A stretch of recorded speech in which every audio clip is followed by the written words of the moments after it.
Hello all, in this video we are going to discuss about Azure Storage Accounts. So Azure Storage Account is a cloud services which is offered by Microsoft Azure Cloud. So let's see why we use it, what's the purpose of Azure Storage Account. So basically Azure Storage Account is a container that contains a set of Azure Storage services together. So basically when we use any kind of storage services in Azure Cloud, so we need to create one storage account because those services are part of storage account. Until you have not storage account, you cannot use those services. So basically, in simple words, we can say Azure storage account is a container that contain all those cloud services, Azure cloud storage services. Like for example, we have file services, table services, blob services. So there are multiple storage services which we use as part of a storage account. One thing we need to keep in mind, whenever we are doing any kind of modifications or any administrative part, then we need to keep in mind storage account should not be affected, because if storage account is deleted, then whatever the data we have stored in the storage account, that will all gone. So so so to manage those Azure storage services, we use Azure storage account, so we can manage all those services under single hood. Now there is a question, like we have a databases as well which we also use for storage purpose. So why we use Azure storage and what's the reason behind it? So let's see. So basically we have another thing, storage versus databases. So as you can see in my screen, there are two icons. One is denoted as a file system, which is kind of storage services, and another one we have a databases. So file system basically not only require for lower processing, they are easy to access as well, because if you need to browse any storage service, you can create, you can use by a REST API. We can use it and you can call it in your code, so it will be easy to fetch the images. Same thing we can do from database as well, but in database there are, like, you have to create SQL queries which basically fetch your images from database. So in that process, processing time will be high, and so to avoid those things, we generally use, like in modern world, we use storage services. Because storage services you can use with the help of any, like HTTP or HTTPS protocol you can use, and you can call that URL from your code using from the REST API. So there are, like, it can support multiple languages like Java, .NET, Python. So there are many languages which supported by Azure storage account. And also, like, database storage, as we know, is more expensive than the file system storage.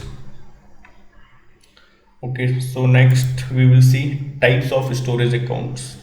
So there are basically two types of storage account which Azure storage account providers. One is standard general purpose B2, another one is premium storage account. So there is a quite difference in both the storage accounts. So if you need to go for high performance, then high latency, sorry, low latency, then you have to go from premium. And if you have to, like, general, like most of the scenarios we use general purpose B2, and it supports all kind of storage services. So in next screen we will see types of storage accounts.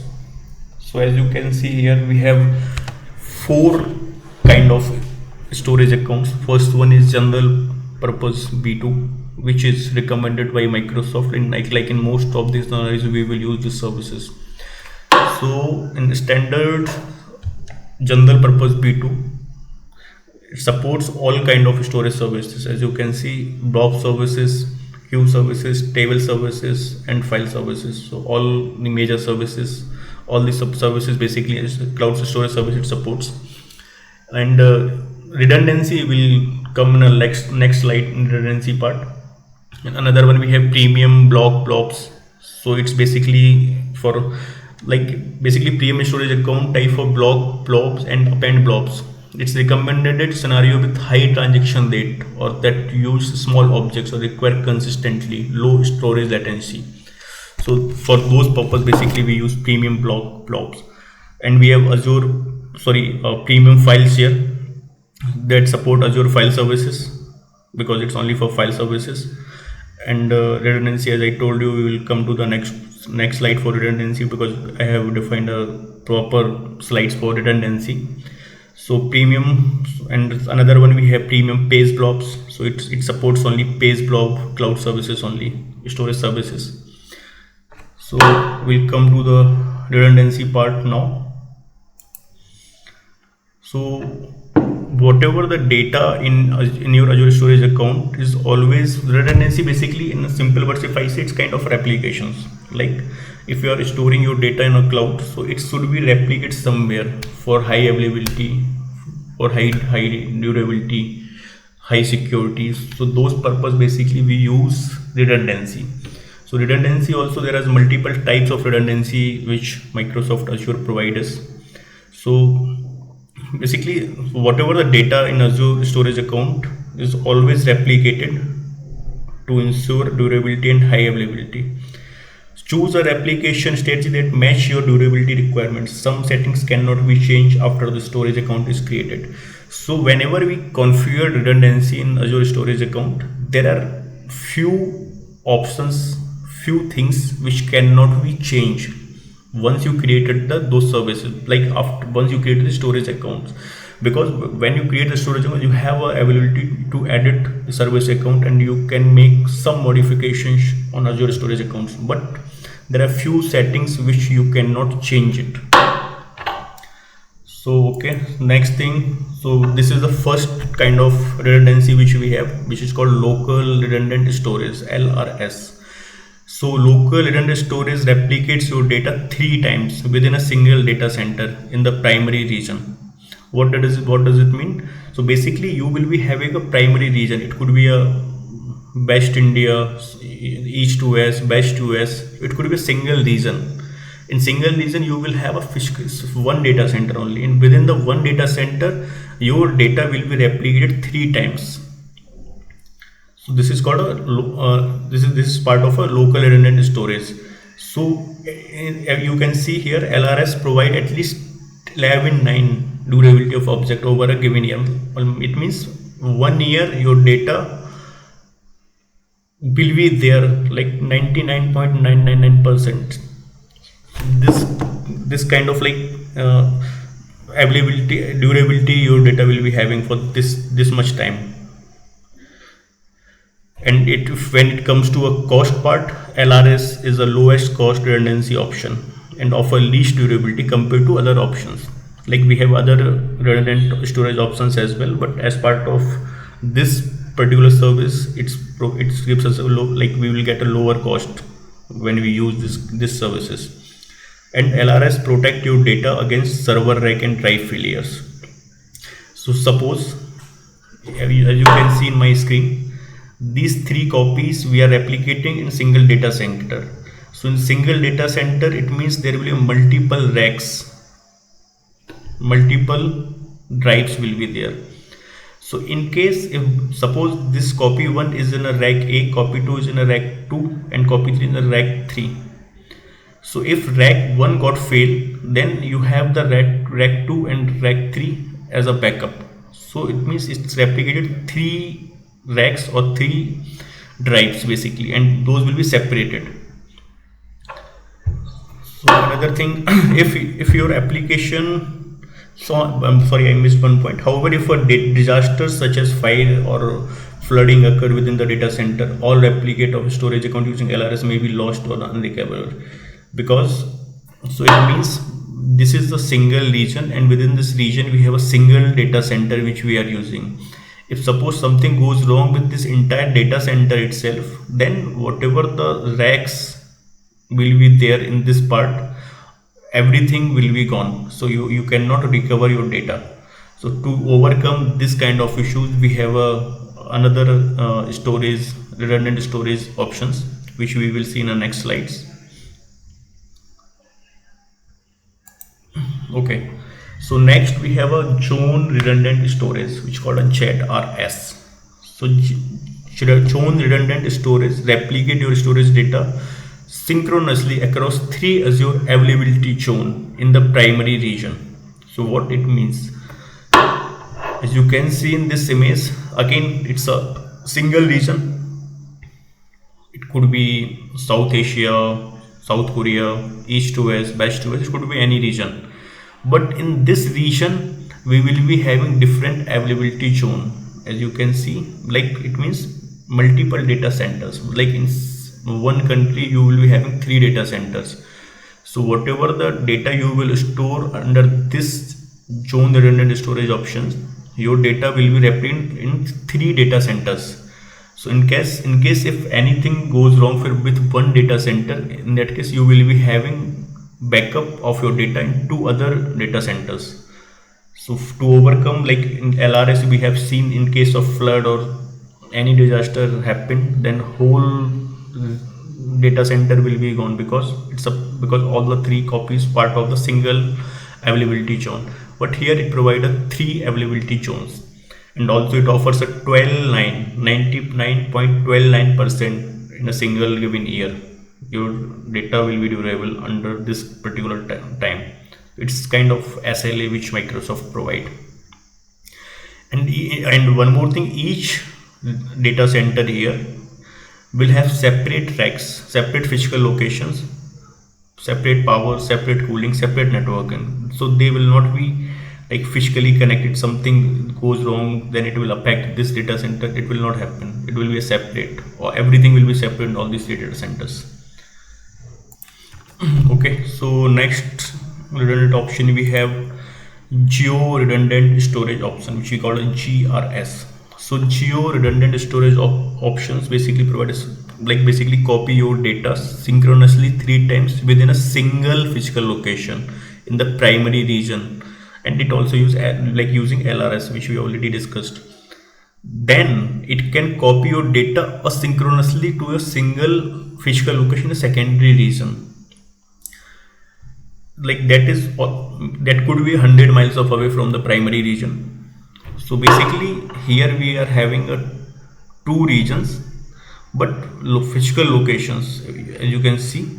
So this could be like, and again it could be a east to west, it could be a west to west, and there is like miles of distance will be there.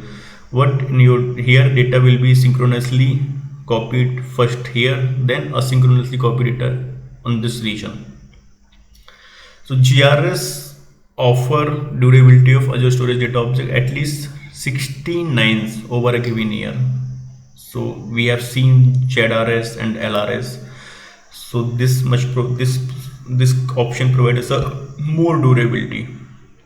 With GRS and GZRS, it's called a Geo-zone redundant storage. The data in the secondary region is not available for read or write access unless there is a failover to the secondary region. So your data will be moved here in secondary region, but you cannot use it until there is a something like something goes wrong with this data center. Then only you have to schedule failover and all. Then you can read the data from the secondary region. So this is for geo redundant storage. Next we have a Geo-zone redundant storage. Like in previous slides we have seen GRS and GZRS. So again we have Geo-zone redundant storage. So data in GZRS storage account is copied across three Azure availability zone in the primary region, and is also replicated to the secondary geographical region for protection from regional disaster. So basically in Geo-zone redundant storage option, this is our primary region. So here we have three availability zones. So your data will be copied, like you can see copy 1, copy 2, copy 3. That will be replicate here. And also along with this, it will replicate to the secondary region as well. Like if for basically for protection, your like if something goes wrong with this region, you cannot access your data, in that case you can utilize this region, so you will not lose any uh, so you will not lose any your data. And with a GZRS storage account, you can continue to read and write data if availability zone become unavailable or is unrecoverable. As I told you, if something goes wrong with this primary region, still you can use your secondary region and you can fetch data from this region. If entire region is goes down, then you have a backup option for secondary region.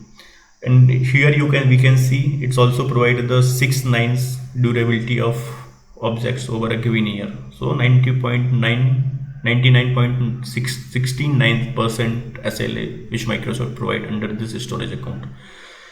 Only general purpose B2 storage account support GZRS and RAZRS. So these services basically, if as we seen when we discussing about types of storage account, we have seen there is was option standard and premium. So standard sub generally support a standard basically use general purpose B2 storage account. So if we are going for a standard one, then we can use these two services. Okay, we'll go next. So basically in this slides I have covered all the parameters for all the redundant options, like percentage durability of object over a given year, like how much time Microsoft will give you, like basically provide you SLA for your data time should be up. So LRS again it's 11.9, ZRS is 12.9, and GRS and RAGRS is 16.9, and again this is also 16.9. So basically these two options provide high availability of your data as per Microsoft. Like this much percentage of SLA it provide under these two redundant options. Availability of read request, so those are the parameters. Availability of write request, so these are the details. Number of copies of data maintained or separated nodes, so these are the details for each redundant options which provide. Okay, so we'll see what next. So next we have a access tier in Azure storage account. We will see all these options when we do a demo. When we create a storage account, then I'll again, like for it's basically, this is basically a theoretical knowledge. So when we do a hands-on, then I'll show you all these options. So now next we have access tier in Azure storage accounts. So basically we have three kinds of access tier: hot, cool, and archive. This basically help us to cost of, like when we use any storage account, there are different parameters which we need to think as part of the cost. So this is the option where you can, like according to your need, you can choose the options and you can optimize the cost of your services. So what is access tier? So data is stored in the cloud grow at an exponential phase. To manage cost of your expanding storage needs, it can be helpful to organize your data based on how frequently it will be accessed and how long it will be retained. So basically when you use any storage services, you need to first find out like how frequent you are going to fetch your data, access your data, and for how many times you are going to store your data. Accordingly, you need to choose those options like tiers, basically hot, cool, and archive. So it will give you a good idea about your costing, like how much you are going to spend for this particular storage services. So you need to very careful when you configure access tiers. So we'll see what all these services: hot, cool, and archive tier. So hot tier basically it's an online tier optimized for sorting data that is accessed or modified frequently. So basically this option hot tier we use when we have, like when we need to very frequently we need to access or modify our data. In that case we need to go for this option, because and also this hot tier has the highest storage cost but the lowest access cost. So you are going to access your data very frequently, and but you are storing your data for a long time, like retention period we will see. So in that case, in this option we have a storage cost will be higher. Sorry, yes, storage cost will be higher, but the access cost will be lower. In next option we have cool tier. In cool tier, basically we have, like if we are using this services cool tier, we need to minimum 30 days we need to keep your data. Before 30 days, if you want like if you want to go for more than 30 days, it will fine, but at least 30 days you have to keep your data in the Azure storage, then you can use these services. And also this cool tier services basically has lower storage cost and higher access cost. And hot tier, what was it? It was access cost was lower, but storage cost was higher. In cool tier, it's just opposite. Here we have a storage cost less, but access cost is higher. Archive tier, it's a basically offline tier for storing your data.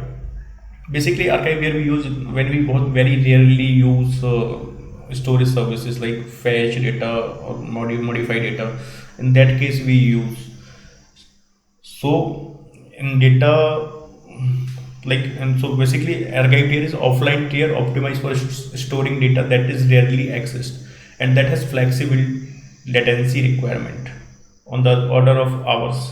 And data in archive tier should be stored for a minimum 180 days. Like in cool tier we have a minimum 30 days criteria, and here we have minimum archive.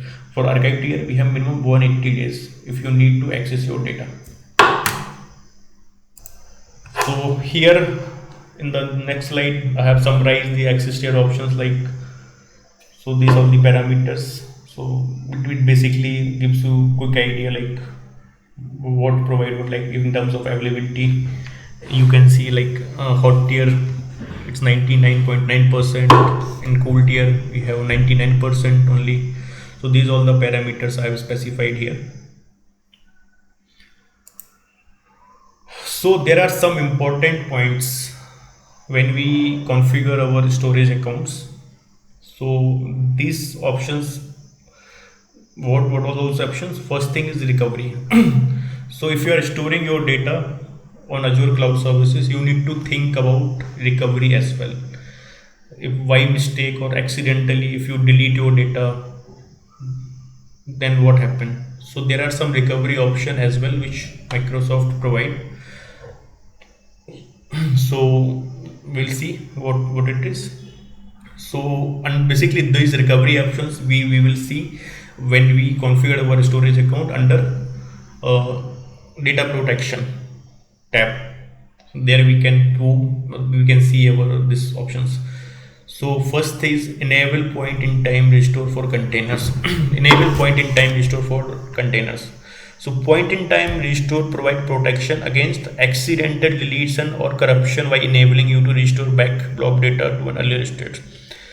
By mistakenly or accidentally we'll lose our data, block data. In that case, we can revert or we can get back, we can restore our data in the previous stage if we have enabled this option. Point in time restore also enable testing scenarios that require reverting a data set to a known state before running further test. So whenever we do like if we do any kind of like testing of our applications, in that scenarios also we can use these options. But to use this again, we need to enable this option when we create a storage account. Next option we have next we have point in time restore support for general purpose B2 storage account in the standard performance tier only. So this is again very important questions. As we have seen, there are two storage options, two types of storage account, standard and premium. If we are configuring storage account under standard, then only we can use these options. So this we need to keep in mind. And also whatever the data whatever the tier basically we are going to select, it could be hot and cool, then it can be restored to the previous state. If it's in archive tier, then we cannot use these options. Next options we have enable soft delete for blocks. So blob soft delete protect an individual blob snapshot of version from accidental delete or overwrite by maintaining the deleted data in the system for a specific period of time. During the retention period, you can restore a soft deleted object to its state at the time it was deleted. So basically when we enable this option, enable soft delete for blobs, so there is an option for retention. So we need to specify, it could be a 1 day to 365 days. So if we have configured, for example, we have configured 7 days as a retention. So if our data got deleted in within those 7 days, then it can be recovered. If it's after retention period goes expire, and then it cannot be restored as a previous stage. So we need to keep in mind. And so same option we have for containers as well. It's the same concept again. Retention period we need to keep here in mind. After retention we cannot restore our data, and same thing we have for file shares. Next we have tracking. So this is also a very good options which Azure Storage Account provide. So manage version and keep track of changes made to your blob data. So whatever the modifications, changes we are going to make in our blob data, it always be tracked. But to use this option, again we need to enable these options. So if you can see in this image, we have created a new blob.text. Its version ID is 1. This is the current version. Then we have done some modifications here, then it become a version ID 2. It's kind of a version control. Most of the people are aware about version controlling. So it's the same concept here which Microsoft introduced. So here also you can see current version now become this, and previous version become this. So it will help us to identify in case of anything goes wrong. So we will easily find out the logs, and we will see, okay, what went wrong, so we can correct it. So enable versioning for blobs. So this is the purpose for basically for these settings. Next we have enable blob change feeds. So again, this is also the part of tracking option. So in tracking we have two options.